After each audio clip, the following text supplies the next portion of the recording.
Hi everyone, since I'm on a roll with screencasting, I thought I'd add just one more. So welcome to my personal blog. Looking back over the posts, I can see so much growth in my blogging skills. It's unbelievable in how much you can learn in just a few months. Looking back at my very first blog post I've ever written was on September the 10th. This class opened my eyes to the world of blogging. I had no clue really exactly what blogging entailed. I saw a few class blogs that people have done and it intrigued me and made me want to learn more about blogging because I thought that'd be a really neat aspect to have in my classroom, but really had no clue about the tool and what it all entailed. So as you can see, this is my very first blog post called Life is a Journey. It kind of had me, doing this post, I kind of reflected about how I came into education and why I decided to become a teacher and why I decided to continue to pursue getting my master's in education. So as you can see, in this very first post, it's very plain, and I did not know what it all entailed, what I could do on my blog. So there's no links, no pictures, no pingbacks. Like I said, my title is very basic. Not until later did I know to add in categories and to add in tags to allow my blog to be a lot more easy to follow along as I continue to add in more posts.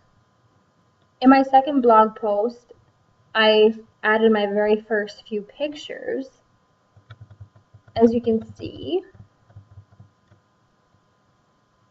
in the top picture, I did not know anything about adding photo credits. I was thinking I probably should, but I didn't know how to go about it. And it wasn't until later in the class I learned about a website called Confite. It allows you to find pictures that are okay to use in your work as long as you give it a credit. And I learned it's very easy to add a photo credit in WordPress blog or other blogs through using that website. My goal is to continue to find pictures like this to add to my blog, to replace them, so all of my pictures by the end of the month all have photo credits. Some of the pictures like this have quotes or very specific, so I'm trying to find pictures that will match, but I'm allowed to share. In some other posts, you can see that I started to add in videos. So here's a video link on Rita's TED Talk about every kid needs a champion. It's on YouTube.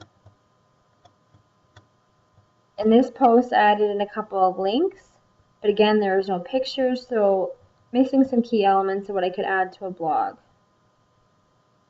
Again, some pictures that I need to go back and try and find similar to add some credit to.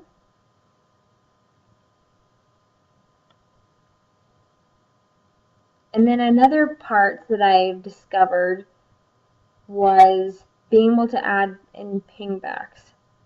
And it wasn't until October, in the middle of October, when I realized that you could do that. So here, I added my very first pingback into Jaylene's blog. So that was very exciting, and I did it here to Jeremy's blog as well. So that was a huge learning curve that I was able to do something like that. And I think it allows other people to connect to other readers and they get a better understanding of why I connected to that person's blog or those person's thoughts. In November, I started to become a lot more aware of trying to become more conscious of what kind of titles I could use, trying to use titles that would intrigue other people to read and bring them in. Again, trying to add pingbacks and allow for different links to different people's work and what I was learning about.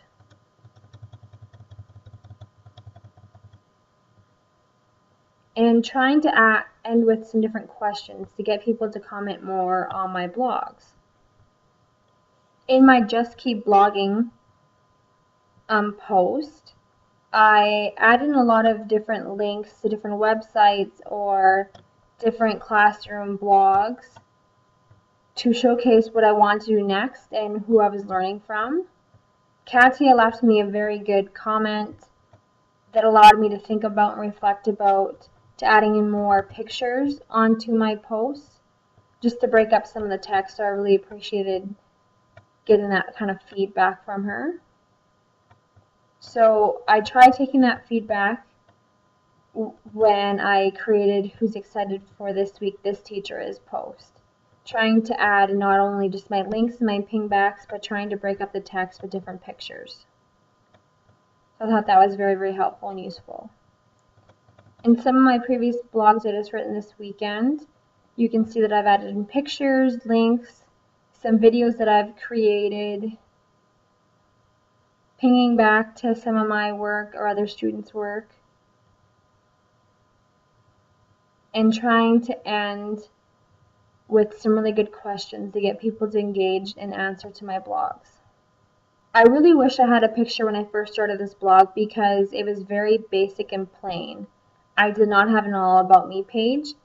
This page is a link to a website that allows people to see all the different social networks I'm on, like Twitter, Google+, my WordPlus blog, and as well as my classroom blog. It allows people to see back to my archives throughout the different months that I've posted. I added in a widget about my Twitter widget so people can see all the different tweets that I send out. You can see that I have categories now. So my two main categories are my digital project and my reflections from all the different classes or about the different posts and blogs that I've been reading about. I was pretty excited that I'm almost at 480 hits on this blog, which is pretty amazing because I only created this blog at the beginning of September. Something else I've added onto my blog is an About Me page. On this About Me page, I give a little bit of insight to who I am. I have a link to my Twitter page as well.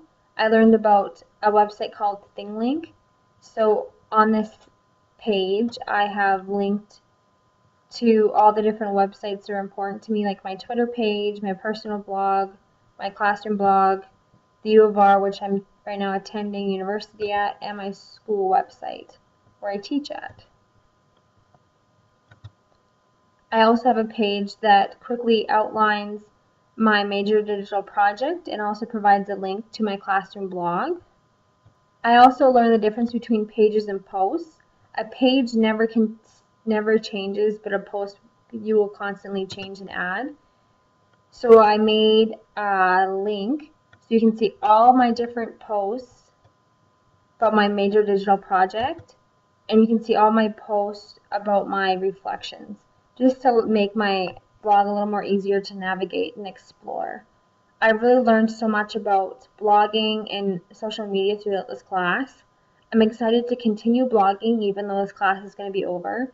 My goal is to at least add a couple blog posts in a month, and especially keep adding progress to everybody about how my classroom blog is going.